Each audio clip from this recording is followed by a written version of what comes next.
see if I can help. Okay, there we go. The last series, animated, introduced the idea of a Starscream clone army. Would Prime Starscream go for that? If it were to my benefit, I suppose. It would seem, that would be something you would do. Anything that can further my cause, I'm all for it. Why not? Yeah, I think that makes sense. Without giving something away. Yeah. Since the recording for Season 2 is in the can, so to speak, thank you for actually listening to what we were saying. Would you be contributing in other ways to promote the series?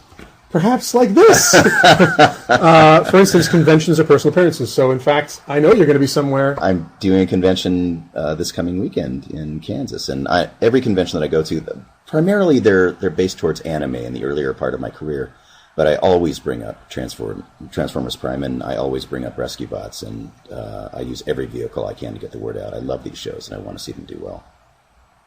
Now, you're somebody who I think of from the beginning has sort of embraced the fan community and the direct interaction. Obviously, there are some people who are happy for the work but prefer not to move in those circles. Why? Were you a geek growing up? Was that part of it for you? I wasn't necessarily. No, I started in comic books very early on, and so I have a love for that. But in anime, my first experience of a convention was actually terrifying because I started when there were no dubs really to speak of that were accepted by the community, and I had things thrown at me and death threats passed at me when I first started attending conventions. Wait, but who's threatening you? Fans, rabid fans, because I wasn't as rabid as they were towards the project. I didn't know as much about what I was working on as they did, and they found that offensive in the beginning. But I've been going to conventions all over the world for several years now, and I found that the fans have grown up, and I love interacting with them because we're kind of in a little bubble there in the studio. And I love to see what their perception is of what we're doing, and it gives me ideas of how to be a better actor and to contribute more to the show in future episodes by their opinions, and I take them very seriously. And I do answer all of my fan mail, and I love interacting with them, so I do it by choice, and it's actually fun for me now. I have a great time. And the death threats have slowed down? They've subsided somewhat, but I've learned how to handle them now. I have better weapons now. Steve travels with an entire entourage or posse. I do. All right, let's see. Can you talk about Rescue Bots and how it came into being, and why did you put it on an island? Absolutely. So Rescue Bots came into being because, quite honestly, from both a storytelling perspective, as we talked about a little earlier, the feeling was that Transformers Prime and the features and the video game were all skewing to a slightly older audience, and that there was this huge group of potential fans who knew of the property through brothers and sisters and media, but who actually couldn't really partake in it. So Hasbro, the toy company, wanted to do toys that were simpler and safer, one-touch transformations as opposed to those seemingly impossible for adults transformations that the toys do. And I actually thought that was a fantastic idea. When I first saw the designs that they were kicking around for those toys, I really became a fan of the whole idea of creating a Transformers Rescue Bots or Transformers show that could be a safe destination for a slightly younger viewer.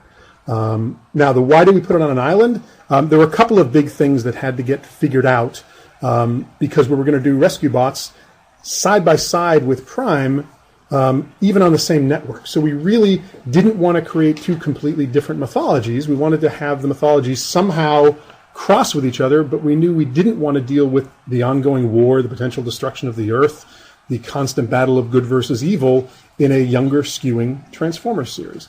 So that's where we spent a lot of our development time initially, trying to figure out how to create a new Transformers that could live side by side, not contradict, but feel in and of its own. And so one of the ways we did that was with the island. By putting the show on this island, we can say that the war is going on the mainland. Jasper, Nevada is still ground zero, but it doesn't really impact what's happening on this island most of the time. We will do some crossover with some classic Transformers characters onto the island, but the island for us let us separate the world of Rescue Bots from the world of Prime. Once we were on that island, obviously one of our issues became, well, how many times can we put out a fire on the island, or what could happen on the island realistically to keep going for hopefully 2, 3, 4, 5 seasons. And that's when we came up with the idea of the island being a testing ground for 20 seconds in the future science. And that allowed us to have science go awry, which allowed the rescue bots to get involved in things that were more fanciful than scary or life-threatening.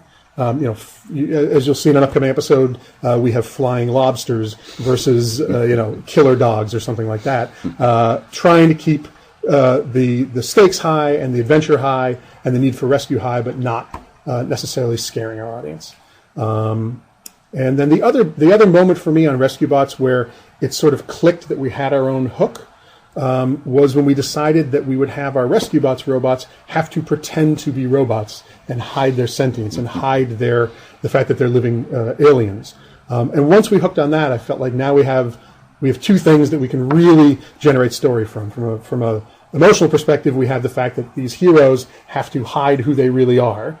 And sometimes take orders and things that will make you especially crazy with Cade. And we had this island where anything and everything can happen, and it's separate from the world of Jasper. So when we kind of put all those elements together, that's when we really started to think, okay, maybe we can pull this off. Which was a very, very long answer because no one's asking about Rescue Bots. Good question. How do you top the Unicron and Orion Pack storylines for other landmark episodes going forward, especially since you set the bar so high so early? That's a good question. Would you accept the answer, we don't? Would that be? No. That's the challenge of doing a series. It's not unique to us. It's the challenge of every television series on the air.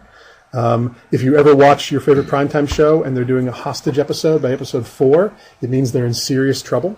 It means they've kind of run out of ways to top themselves. But I can promise you that season 2 goes further, and I do believe manages to top what we did in season 1. And you're pretty familiar with season 2. Would you agree with that? Mm-hmm. Mm-hmm. Oh yeah. In places, hopefully, in some places where we deliver on some expectations, but then we surprise you with where we go with them, and then also in some places where you didn't see it coming. Yeah. So that's. No, I think they did that really, really well. Yeah. Steve, can you give us a few lines of Heatwave and tell us what you like about the character? Well, he's a bot of few words, but the one thing that I do get to say is, "Rescue bots, roll to the rescue!" And that's something for me that was like fanboy, the fanboy ultimate, really, because I've been a fan of the franchise for so many years, and just to say something that was sort of in the same vein as Optimus Prime. Ordering the team to roll out was really, really exciting for me. So that's really the only line I have memorized.